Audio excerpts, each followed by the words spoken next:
What is up, you guys? I am back here in my carport and it's time for another video. Today's video is just kind of taking care of some TLC on the bike. Today it's going to be the Honda Trail that needs some attention. Honestly, all of these bikes need some attention. The Harley is covered in mud. This bike hasn't moved in a very long time. This bike is the one that's going to actually the Street Twin. The Street Twin is completely fine. Nothing wrong with the Street Twin. Its maintenance is up to date. Perfectly fine bike. But the Trail needs some attention. For one, it's completely filthy, covered in mud. So I need to do a full detail on this bike. Like, there's a leaf in here. I need to clean this bike up really well, just to check for any kind of issues. Chain is loose as hell, so I need to work on that. But the big problem is something I won't be able to show you. Maybe you can see it right there. Somehow I have chain link fence completely coiled up in there. You guys know I do down and dirty off-roading, so it's my fault. I definitely rode over something, dragged it, and it got wound up in there. I tried to break it free, and I just kept breaking chunks off, but it's still completely coiled around the axle. So I need to get this bike completely deep cleaned and probably get that rear wheel off so I can get that all cleaned up.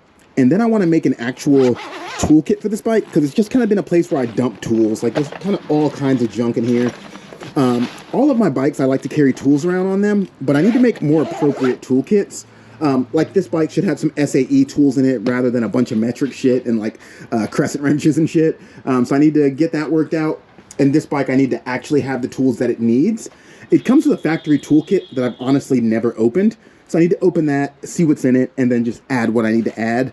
But I want to stop carrying around pointless tools. I'd like to have a tool-specific kit for this, a tool-specific kit for this, and a tool-specific kit for this, because that's the stuff that's going to actually be out on the road with me a lot. I ride these two occasionally, but not a lot. Actually, I've never ridden this bike. I need to ride this bike. But right now I need to go find the key for this bike, because I need to get all the stuff out the carport so that the Trail can be the star of the show and have the middle spot, so I can get that wheel problem solved. And before it starts raining here, I want to get it out and get it like at least sprayed down. If I spray all the mud off, I can do like kind of a hand wash in here, even if it's raining. But yeah, that's the plan. Find the key for this, move the car back, move all the bikes to like right here, and then give the Trail a really good spot so I can work on it. Let's get into it. Here we go.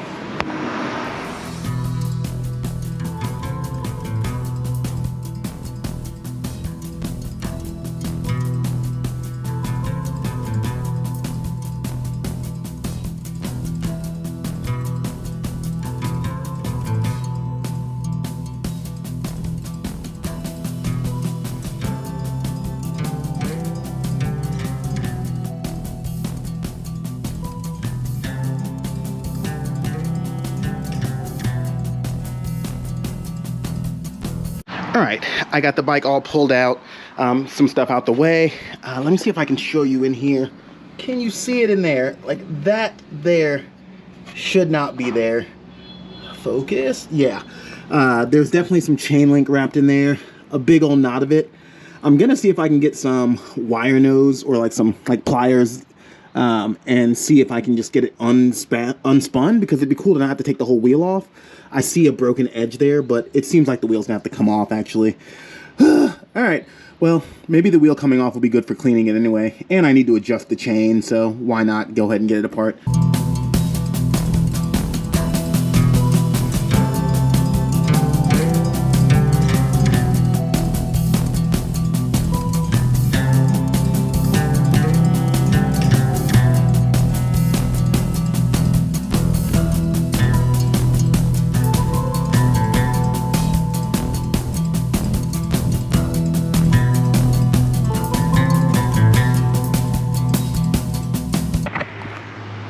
Alright, so I need to figure out what size tools this axle is going to take.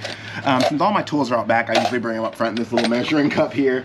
I bought this to do fork seals on a bike once, and then I ended up selling the bike and never actually doing the fork seals. Typical me. So now I just use it to tote tools around. I've got all my different sockets here, so I'm going to figure out which one is each size, and get this thing off. Once I get this wheel off, okay, so that one is the left side axle on the Honda Trail is 14, seemingly. So that's good. Now let's figure out what the other side is. It's looking pretty big, maybe 18.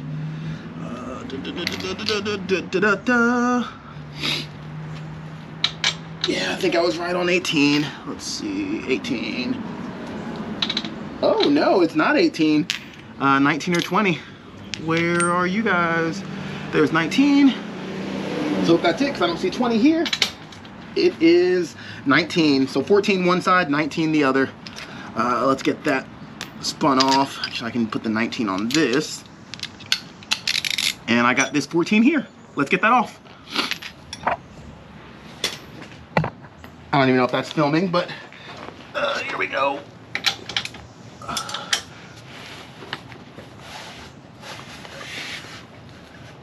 Come on.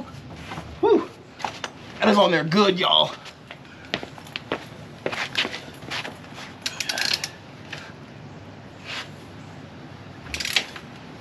There we go.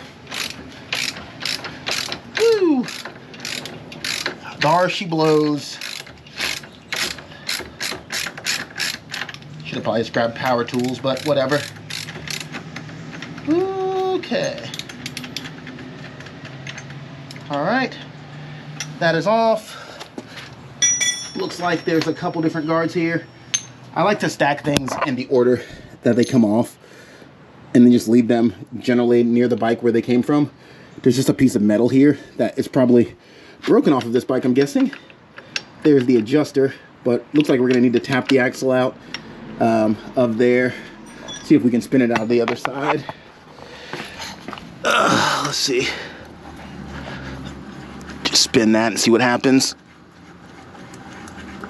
Sometimes they'll spin right out, but now I'm gonna have to tap that out.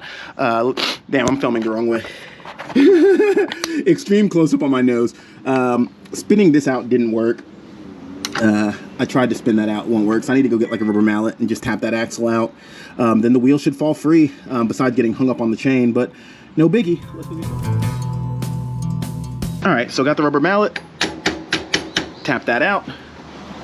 Could have probably tapped it out with any old thing, but that should wiggle out. Boom. And just like that, that is what was tied around my tire or wrapped around my axle. Yeah, I could have probably grabbed a hold of that part and got it unwound, but this is way easier. So honestly, simple fix. I got that shit out of there. I'm gonna put it back together at this point. Just reassemble everything, set my chain tension, and then get this thing deep cleaned. That was way easier than I thought it would be. But seriously, how does that happen? It's so wrapped around there. I'm glad it seemingly didn't do much damage.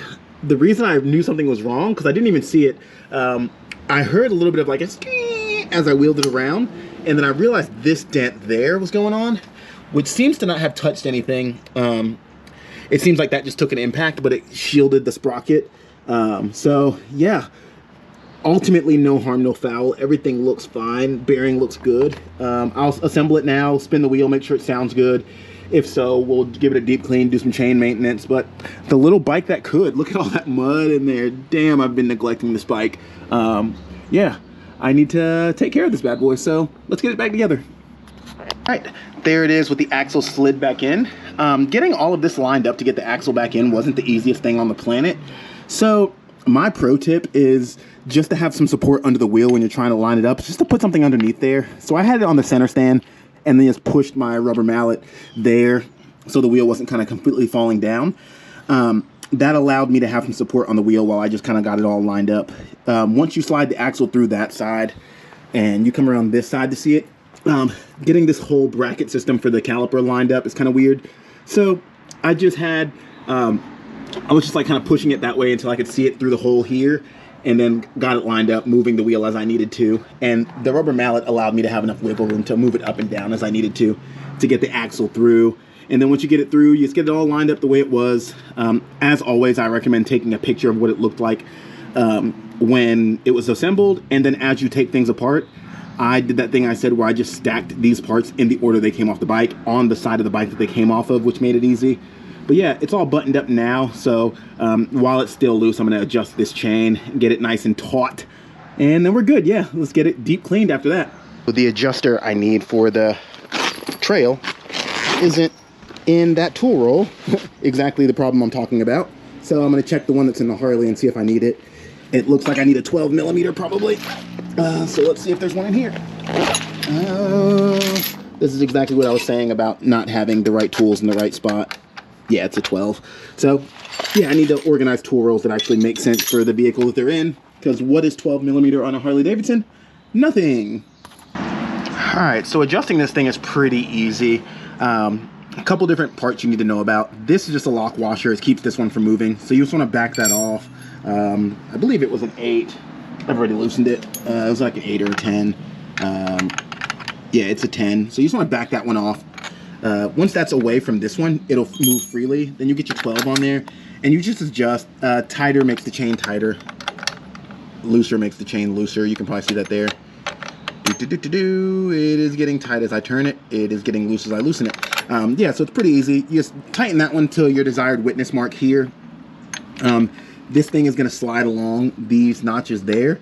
I am admittedly an asshole and I don't actually ever do it to the specs. There are some specs here if you actually want to use the real specs for your chain, but I just do it by feel. I get it to where it feels pretty good like that. Then I sit on it and make sure it feels pretty good. There's a decent amount of slack, but not too crazy. I recommend you use the user manual and do the exact specs they say, but in my 15-ish years of working on motorcycles, I've always done it this way and it's worked for me. Granted, I'm not going to the racetrack to try to set a lap time. I'm riding around at 40 miles an hour. But I honestly do this for everything. When I'm working on a bike that has a belt, I do that exactly per spec because it just seems a little sketchier to me. But chains, I just get it what feels good to me. But you can follow your specs. Once you have that, you'll have a slack measurement tool that measures how much it moves up from static to give you your measurement. But I'm giving it to you my way. I do it by feel. And what you're going to want to do is back that off, tighten that till it feels good. I like a lot of slack when it's has no weight on it. And then I like it to tighten up some when it has some weight on it. So you'll basically do that to where it feels good. And then you'll check where your witness mark is. For this one, it is right over the second tall one. Just kind of right up in there. And then you're going to go around to the other side and do the same exact adjustments. Oh my God, I can't stand up, I'm old. You're going to do the same exact adjustments here until this one looks good. So clearly it needs to come over a lot. On the last one, or on the other side, it was in this witness mark here. So I need to move that all the way back to there. Once I do that, I'll check the tension again. If it still feels good to me, then I will tighten it all up. And then, yeah, that'll be that. But chances are when I back it, when I back this one all the way up to there, it's going to feel too tight because the axle will have evened out. Right now, the axle's chilling like this. Once I even it out, chances are it's going to be too tight. I'm going to have to back it off some and do some little micro adjustments.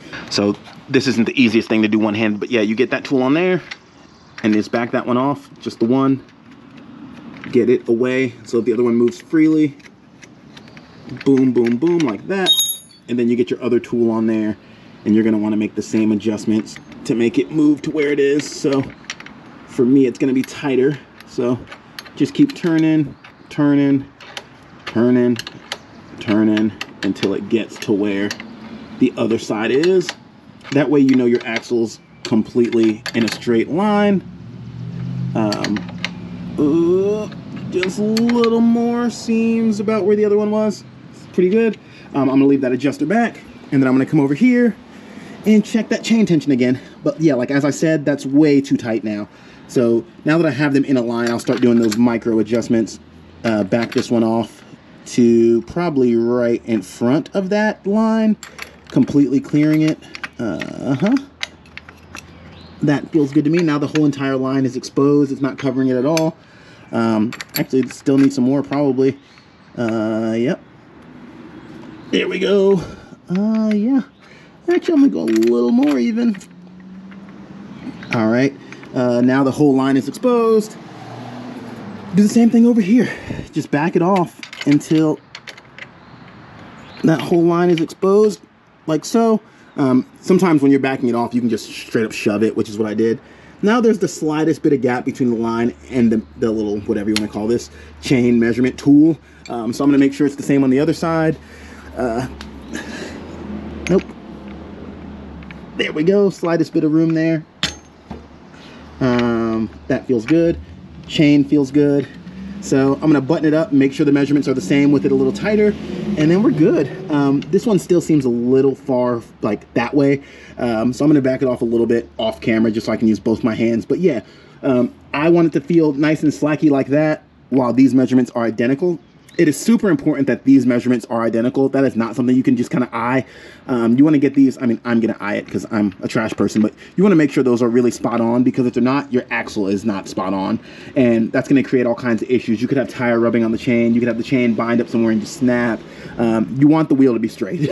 So make sure, even if you don't make sure that this measurement is exactly per the manual, make sure that these are in the exact same spot. That is crucial. Okay, so I got the measurement where I'd like it. When you're putting this guy back on there, obviously you'll spin it all the way hand tight, but then you're going to want to hold this one. Are you seeing that? The camera's balanced on my knee right now, literally just balanced on my knee. But you're going to want to hold your wrench on this one and then tighten this one down to lock against it. Otherwise, if you just try to spin this one, you're going to spin both and mess up your measurement. So yeah, I'm going to do that on both sides. I don't know if that bucket is going to allow you to see it. It does. Cool. So yeah, just spin that until it is all the way up against it. Hold that one. Oh, I moved it a little bit. Hold the inner one so it doesn't spin too, and then spin your other one against it just to lock it in. Oh, there we go. Perfect. That's all locked in, and then I'm going to tighten down the axle and I should be good to go. Once I do that, I'm going to hop on it, just feel around, see how I like it, see how it feels with my weight on it. And if it feels good, rolls around, the wheel spins nice, I'm going to call it there. I, again, highly recommend that you come around to this side, you order the proper tools, and you measure your slack to make sure that it's something that works for you and your application and everything like that. But I am a trash person, and I'm not going to do that because it's been working for me this long. So I will carry on. If you want to do it my way, that's cool. But again, I have to recommend you do it the right way. This is just a way, you know. But I'm going to tighten down this axle and test it all. If it tests cool, then maintenance on this is good. It's just time to clean it on up. I'm still going to lube and oil the chain. We'll talk about that in a second. But for those of you that are already typing comments about, you didn't clean the chain when you adjusted it, I'm going to do that. Stay with me. I got that all buttoned up. Basically what I did was I pulled it out with some pliers, got it nice and like level out, and then I just laid a wrench right along it and just hit that with the rubber mallet so that I flattened the spot out smooth. And now when it goes around, it's not like catching too bad. It's sliding right by there without much problem. So yeah, time to get the chain all cleaned up. The whole kind of big part of this.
All right, she's all clean, mostly dry, looking good.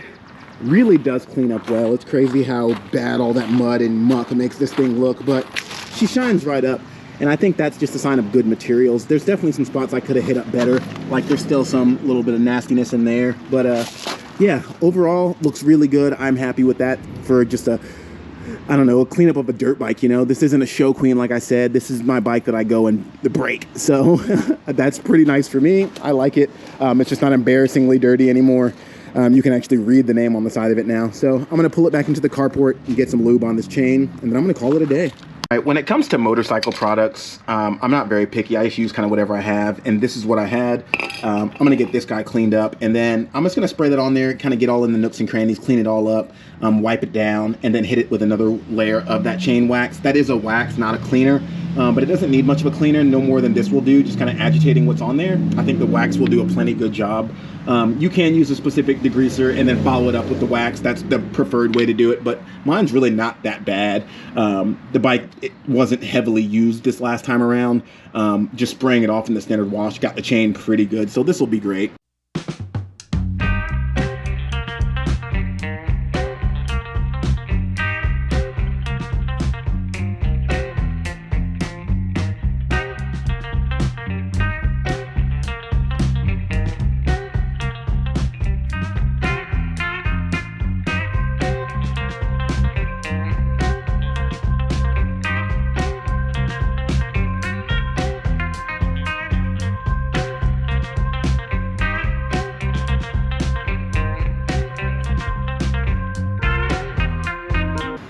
And that's it.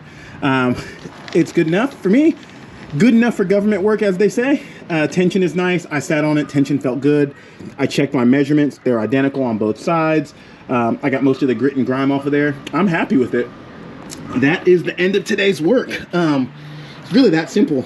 I'm happy. It looks good. It's going to live to fight another day off-road. If that was at all helpful for you, I appreciate you hitting a thumbs up. It probably wasn't, because I'm just kind of all over the place doing what I do, but documenting it. You can see I missed a bunch of spots on my detail, but I really don't care. It's better, you know? Like, if I really wanted to, I would get all in there with the pressure washer and get all that grit and grime off, but mostly I just wanted it to be better than it was. I feel like if every time it gets really filthy, I do a clean that's about this good, I won't have any surprise issues. If I'm going somewhere particular, like I'm going to Cars and Coffee on this bike, I usually get in there and deep clean it a little better, but generally, I like my cars clean and my motorcycles dirty, so that's where we are. If you haven't yet, please hit subscribe. It's not always so noisy when there's not buses going by. Yeah, please hit subscribe. I super appreciate that. Thumbs up if you liked it. Thumbs down if you hated it. That's fine too. Just interact, you know. If you have any questions, comments, or concerns, leave them in the comment section and I will answer as promptly as I possibly can. And last but not least, go have some pizza. Pizza sounds nice today and you deserve it. I will see you on the next one. Bye.